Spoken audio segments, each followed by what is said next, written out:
Hello friend, अस्सलाम वालेकुम। कैसी है मेरी यूट्यूब फैमिली। ये देखिए, हम आपके लिए जेएसडी वालों की जो सीबी का बैल है, हम उसके लिए आपके लिए अब दोबारा से ले आए हैं न्यू वीडियो। ये देखिए, उन्होंने इसको निकाल के बाहर खड़ा करा हुआ है।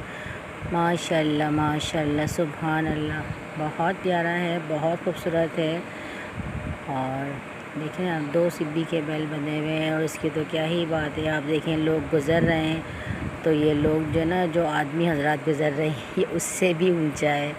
माशाल्लाह, बहुत खूबसूरत है। आप लोग भी जाएं, बच्चों को लेके जाएं। ये देखिए, इन चांद बैलों की तो क्या ही बात है, इनकी तो जितनी तारीफ़ की जाए वो कम है। देखें, बहुत खूबसूरत हैं। तो आप लोग भी जाइए, अपने बच्चों को दिखाइए। ये थी नई वीडियो अब तक के लिए। चलें आप वीडियो देखिए। और किस किस के जानवर आ गए हैं मुझे कमेंट्स में ज़रूर बताइएगा।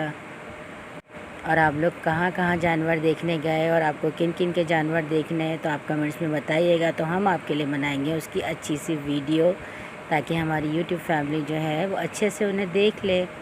देखें, देख रहे हैं माशाल्लाह से। इसे सलामी कहते हैं या पुट कहते हैं।